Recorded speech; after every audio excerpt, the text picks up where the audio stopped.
ବନ୍ଧୁଗଣ ଆଜି ଆମେ ହଲିଉଡର superhit natural disaster movie the day after tomorrow explain କରିବା। ଆଣ୍ଟାର୍କଟିକା ମହାଦ୍ୱୀପ ବର୍ଷ 2004 ଏକ ବରଫାବୃତ ବିଶାଳ ଲଏସ୍ ଆଇସ୍ ସେଲ୍ଫ ପରେ ବୈଜ୍ଞାନିକମାନଙ୍କ ଏକ ଟିମ୍ ନିଜ ଜୀବନର ସବୁଠାରୁ ଗୁରୁତ୍ୱପୂର୍ଣ୍ଣ ସନ୍ଧାନରେ ସମସ୍ତ ଶକ୍ତି ଲଗାଇ ଦେଇଥିଲେ। ଏଠାରେ ହଜାର ହଜାର କିଲୋମିଟର ପର୍ଯ୍ୟନ୍ତ କୌଣସି ମଣିଷ ବସତି ନଥିଲା। ଥିଲା କେବଳ ଶୀତଳ ପବନ, ବରଫର ସମୁଦ୍ର ଏବଂ କିଛି ଲୋକ ଯେଉଁମାନେ ପୃଥିବୀର ଅତୀତକୁ ବୁଝିବାକୁ ଆସିଥିଲେ। ଏହି ମିଶନରେ ପାଲିଓକାଇମୋଲଜିଷ୍ଟ ଜ୍ୟାକ୍ ହଲ୍ ଓ ତାଙ୍କ ପୁରୁଣା ସାଥୀ ଫ୍ରିଙ୍କ ହାରିସ୍ ଏବଂ ଡିଲ୍ ଏକ୍ସପର୍ଟ ଜସନ୍ ଇଭାନଙ୍କ ସହିତ ଉପସ୍ଥିତ ଥିଲେ। ଏହି ଟିମ୍ ହଜାର ହଜାର ବର୍ଷ ପୁରୁଣା ବରଫ ସ୍ତରରେ ଗଭୀର ଭାବେ ଡ୍ରିଲ୍ କରୁଥିଲେ, ଯାହା ଫଳରେ ସେଠାରେ ଆଇସ୍ କୋର୍ ଅର୍ଥାତ୍ ବରଫର ଏମିତି ନମୁନା ବାହାର କରାଯାଇପାରିବ ଯାହା ଭିତରେ ହଜାର ହଜାର ବର୍ଷ ପୂର୍ବର ପବନ ଏବଂ ଗ୍ରୀନ ହାଉସ୍ ଗ୍ୟାସ୍ ବନ୍ଦୀ ହୋଇ ରହିଥାଇପାରେ। ଜ୍ୟାକ୍ ଏହି ନମୁନା ସାହାଯ୍ୟରେ ବୁଝିବାକୁ ଚାହୁଁଥିଲେ ଯେ ପୃଥିବୀର ପାଣିପାଗ ପୂର୍ବରୁ କିପରି ବଦଳିଥିଲା, ଯାହା ଫଳରେ ସେ ଆଗାମୀ ସମୟରେ ଗ୍ଲୋବାଲ ୱାର୍ମିଂର ବିପଦକୁ ଆଗୁଆ ଚିହ୍ନଟ କରିପାରିବେ। କିନ୍ତୁ ସେମାନଙ୍କର ଅନ୍ଦାଜ ନଥିଲା ଯେ ଯେଉଁଠାରେ ସେମାନେ ଠିଆ ହୋଇଛନ୍ତି ସେଠାରେ ଏମିତି କିଛି ଘଟିବାକୁ ଯାଉଛି ଯାହା ପୁରା ଦୁନିଆକୁ ହଲେଇଦେବ। ବନ୍ଧୁଗଣ, ଯଦି ଆପଣମାନଙ୍କୁ ଏମିତି ଜବରଦସ୍ତ ସାଇନ୍ସ ଫିକ୍ସନ ଚଳିତ ପସନ୍ଦ, ତେବେ ଆପଣ ଏକଦମ ଠିକ୍ ସ୍ଥାନକୁ ଆସିଛନ୍ତି। ଏମିତି ଆହୁରି ଧମାକେଦାର ଏକ୍ସପ୍ରେସନ ପାଇଁ ଚ୍ୟାନେଲକୁ ସବସ୍କ୍ରାଇବ କରିଦିଅନ୍ତୁ। ତେବେ ଚାଲନ୍ତୁ ବିନା କୌଣସି ବିଳମ୍ବରେ ଭିଡିଓ ଆରମ୍ଭ କରିବା। ବାହାରେ ଜସନ୍ ଏକାକୀ ଡ୍ରିଲ୍ କରୁଥିଲେ, ସେତିକିବେଳେ ହଠାତ୍ ଆଇସ୍ ସେଲ୍ଫରେ ଏକ ଭୟଙ୍କର ଫାଟ ସୃଷ୍ଟି ହେଲା ଏବଂ ସେହି ଫାଟ ଧୀରେ ଧୀରେ ସେମାନଙ୍କ କ୍ୟାମ୍ପ ଆଡକୁ ବଢିବାକୁ ଲାଗିଲା। ଦେଖୁ ଦେଖୁ ପୁରା ଅଞ୍ଚଳ ଥରିବାକୁ ଲାଗିଲା, ଯେମିତି ମାଟି ତଳେ କୌଣସି ରାକ୍ଷସ କଡା ଲେଉଟାଉଛି। ଆଉ ଏକ ଝଟକାରେ ବରଫର ଏକ ବଡ ଅଂଶ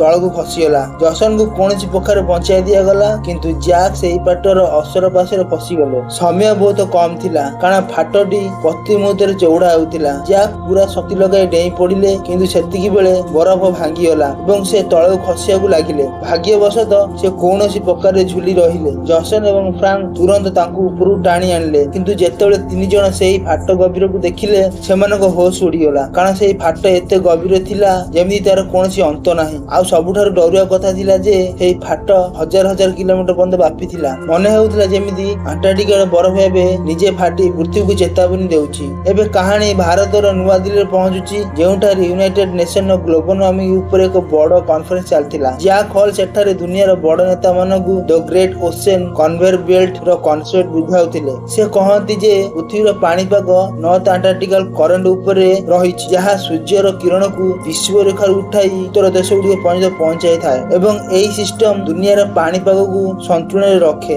ଜ୍ୟାକ୍ ବୁଝାନ୍ତି ଯେ ଏହି ଚକ୍ର ଚାଲେ କାରଣ ଉତ୍ତର ଆଡକୁ ପହଞ୍ଚୁ ପହଞ୍ଚୁ ସମୁଦ୍ର ପାଣି ଥଣ୍ଡା ଏବଂ ବହୁତ ଲୁଣିଆ ହୋଇଯାଇଥାଏ। ଲୁଣ ଯୋଗୁଁ ପାଣି ଭାରୀ ହୋଇଯାଇଥାଏ ଏବଂ ତଳେ ବସିଯାଏ, ଆଉ ଏହା ସହିତ ପୁରା ସର୍କୁଲେସନ ଲଗିତାରେ ଚାଲିଥାଏ। କିନ୍ତୁ ଜ୍ୟାକ୍ଙ୍କ ସ୍ୱରରେ ଭୟ ସୃଷ୍ଟି ଥିଲା। ସେ ଚେତାବନୀ ଦିଅନ୍ତି ଯେ ଗ୍ଲୋବାଲ ୱାର୍ମିଂ ଯୋଗୁଁ ଗ୍ଲେସିୟର ଶୀଘ୍ର ତରଳୁଛି ଏବଂ ସମୁଦ୍ରରେ ବହୁତ ମିଠା ପାଣି ମିଶୁଛି। ଏହି ମିଠା ପାଣି ହିଁ ସିଷ୍ଟମକୁ ଭାଙ୍ଗି ଦେଇପାରେ, କାରଣ ମିଠା ପାଣି ଲୁଣିଆ ପାଣି ଠାରୁ ହାଲୁକା। ଏହା ପାଣିକୁ ଭାରୀ ହୋଇ ତଳେ ବସିବାକୁ ରୋକିଥାଏ। ଯଦି ଏହି ପ୍ରକ୍ରିୟା ବନ୍ଦ ହୋଇଯାଏ, ତେବେ ୱାର୍ମ କରେଣ୍ଟ ବନ୍ଦ ହୋଇଯିବ ଏବଂ ନର୍ଦର୍ନ ହେମିସ୍ଫିୟରକୁ ଉତ୍ତାପ ମିଳିବା ବନ୍ଦ ହୋଇଯିବ। ଏହାର ଫଳାଫଳ ଏହା ହେବ ଯେ ଦୁନିଆ ଗରମ ହେବା ପରିବର୍ତ୍ତେ ଏକ ନୂଆ ଏବଂ ଭୟାନକ ଆଇସ୍ ଏଜ୍ ବା ହିମଯୁଗ ଆଡକୁ ବଢିବାକୁ ଲାଗିବ। କିନ୍ତୁ ଆମେରିକାର ଭାଇସ୍ ପ୍ରେସିଡେଣ୍ଟ ରେମଣ୍ଡ ବେକର ତାଙ୍କୁ ଅଟକାଇ କହନ୍ତି ଯେ ଏସବୁ କରିବାର ଅରବ ଅରବ ଟଙ୍କା ଖର୍ଚ୍ଚ ହେବ। ଏତେ ଟଙ୍କା କେଉଁଠୁ ଆସିବ? ଜ୍ୟାକ୍ ସ୍ପଷ୍ଟ ଭାବେ ଜବାବ ଦିଅନ୍ତି ଯେ ଯଦି ଏବେ ଖର୍ଚ୍ଚ ନ କରିବେ, ତେବେ ପରେ ବିନାଶକୁ ରୋକିବା ପାଇଁ ଯେତେ ଟଙ୍କା ଖର୍ଚ୍ଚ କଲେ ବି କିଛି ଲାଭ ହେବ ନାହିଁ। ସେପଟେ ପ୍ରଶାନ୍ତ ମହାସାଗରର ମଝିରେ ପାଣିପାଗ ଭୟଙ୍କର ଭାବରେ ବଦଳୁଥିଲା। ସ୍କଟଲ୍ୟାଣ୍ଡର ହେଡଲ୍ୟାଣ୍ଡ କ୍ଲାଇମେଟ୍ ରିସର୍ଚ୍ଚ ସେଣ୍ଟରରେ ବୈଜ୍ଞାନିକମାନେ ଦେଖିଲେ ଯେ ସମୁଦ୍ରର ତାପମାତ୍ରା ହଠାତ୍ 13 ଡିଗ୍ରୀ ପର୍ଯ୍ୟନ୍ତ ଖସି ଯାଇଛି। ଟୋକିଓ ସହରରେ ବିଶାଳ ବରଫ ଗୋଲା ବସିବାକୁ ଲାଗିଲା। ଜ୍ୟାକ୍ଙ୍କ ପୁଅ ସାମ୍ ନିଜ ବନ୍ଧୁମାନଙ୍କ ସହ ଏକ କୁଇଜ୍ କମ୍ପିଟିସନ ପାଇଁ ନ୍ୟୁୟର୍କକୁ ଯାଇଥିଲା। ମହାକାଶରୁ ଦେଖିଲେ ଜଣାପଡୁଥିଲା ଯେ ପୃଥିବୀରେ ବାଦଲରେ ଏକ ବିଶାଳ ଭୟାନକ ଷ୍ଟିମର ସୃଷ୍ଟି ହୋଇସାରିଛି। ଗୋଟିଏ ସୁପର ଷ୍ଟର୍ମ ପୁରା ଉତ୍ତର ଗୋଲାର୍ଦ୍ଧକୁ ନିଜ କବଳକୁ ନେଇ ସାରିଛି।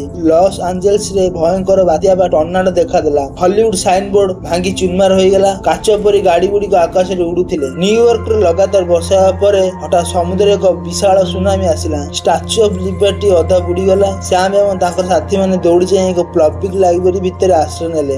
ଜ୍ୟାକ୍ ଫୋନରେ ସାମ୍ଙ୍କୁ ଚେତାବନୀ ଦେଲେ, ଯେଉଁଠି ଅଛ ସେଇଠି ରୁହ, ବାହାରକୁ ଆସ ନାହିଁ। ନିଜକୁ ଗରମ ରଖିବାକୁ ଚେଷ୍ଟା କର, ମୁଁ ତମକୁ ନେବାକୁ ଆସୁଛି। ପୁରା ନ୍ୟୁୟର୍କ ସହର ଏବେ ବରଫରେ ଜମି ଯାଇଥିଲା। ଲାଇବ୍ରେରୀ ଭିତରେ ଥିବା ଲୋକମାନେ ନିଜକୁ ଗରମ ରଖିବା ପାଇଁ ବହି ଗୁଡକୁ ଜାଳିବାକୁ ଲାଗିଲେ। ସେପଟେ ଜ୍ୟାକ୍, ଫ୍ରାଙ୍କ ଏବଂ ଜସନଙ୍କ ସହ ପାଦରେ ଚାଲି ଚାଲି ନ୍ୟୁୟର୍କ ଅଭିମୁଖେ ବାହାରିଲେ। ବାଟରେ ଫ୍ରାଙ୍କ ନିଜ ସାଥୀମାନଙ୍କୁ ବଞ୍ଚେଇବାକୁ ଯାଇ ବରଫ ତଳେ ଖସି ପ୍ରାଣ ହରାଇଲେ। ନ୍ୟୁୟର୍କ ଲାଇବ୍ରେରୀ ବାହାରେ ଏକ ବଡ ଜାହାଜ ଭାସି ଆସି ପହଞ୍ଚିଲା। ସାମର ବନ୍ଧୁ ଏମି ସଂକଟ ହେବାରୁ ସାମ ଜୀବନକୁ ବାଜି ଲଗାଇ ସେହି ଜାହାଜରୁ ଔଷଧ ଆଣିବାକୁ ଗଲା। ସେଠାରେ ତାଙ୍କୁ ଭୋକିଲା ଗଧିଆଙ୍କ ସହ ଲଢିବାକୁ ପଡିଲା। ସେତିକି ବେଳେ ଏକ ବିଶାଳ ଚକ୍ରବାତ ନ୍ୟୁୟର୍କ ଉପରେ ଦେଇ ଗତି କଲା, ଯାହାର ସ୍ପର୍ଶରେ ଆସିବା ମାତ୍ରେ ସବୁକିଛି ସେକେଣ୍ଡରେ ବରଫ ହୋଇଯାଉଥିଲା। ସାମ କୌଣସି ପ୍ରକାର ଲାଇବ୍ରେରୀ ଭିତରୁ ଫେରି ଆସି ନିଜକୁ ବଞ୍ଚାଇ ପାରିଲେ। ଆମେରିକା ରାଷ୍ଟ୍ରପତିଙ୍କ କାଫିଲା ମଧ୍ୟ ସେହି ଝଡ଼ରେ ଫସିଗଲା ଏବଂ ତାଙ୍କର ମୃତ୍ୟୁ ହେଲା। ଭାଇସ୍ ପ୍ରେସିଡେଣ୍ଟ ଏବେ ନୂଆ ରାଷ୍ଟ୍ରପତି ହେଲେ ଏବଂ ସେ ଜ୍ୟାଙ୍କ କଥା ମାନି ଦକ୍ଷିଣ ଆଡକୁ ଲୋକଙ୍କୁ ସ୍ଥାନାନ୍ତର କରିବାକୁ ନିର୍ଦ୍ଦେଶ ଦେଲେ। ଅନେକ ଦିନର ସଂଘର୍ଷ ପରେ ଜ୍ୟାକ୍ ଏବଂ ଜସନ ନ୍ୟୁୟର୍କରେ ପହଞ୍ଚିଲେ। ସେମାନେ ଦେଖିଲେ ଯେ ଲାଇବ୍ରେରୀ ଭିତରେ ସାମ ଏବଂ ତାଙ୍କର ସାଥୀମାନେ ଜୀବିତ ଅଛନ୍ତି। ସେମାନଙ୍କୁ ଦେଖି ଜ୍ୟାକ୍ ଖୁସିରେ ଆତ୍ମହରା ହୋଇଗଲେ। ସେନାର ହେଲିକପ୍ଟର ସାହାଯ୍ୟରେ ସେମାନଙ୍କୁ ଉଦ୍ଧାର କରାଗଲା। ମହାକାଶରୁ ପୃଥିବୀ ସମ୍ପୂର୍ଣ୍ଣ ସଫା ଏବଂ ଶାନ୍ତ ଦେଖାଯାଉଥିଲା। ପ୍ରକୃତି ମଣିଷକୁ ପୁଣି ଏକ ନୂଆ ସୁଯୋଗ ଦେଉଥିଲା। ଏଠାରେ କାହାଣୀ ଶେଷ ହୋଇଛି। ବନ୍ଧୁଗଣ, ଯଦି ଭିଡିଓଟି ଭଲ ଲାଗେ ତେବେ ଲାଇକ୍ କରନ୍ତୁ ଏବଂ ଆମର ନୂଆ ଚ୍ୟାନେଲ କ୍ୟାଣ୍ଡିଫାଏ କୁ ସବସ୍କ୍ରାଇବ କରିବାକୁ ଭୁଲନ୍ତୁ ନାହିଁ। ରହିଲି, ଜୟ ଜଗନ୍ନାଥ।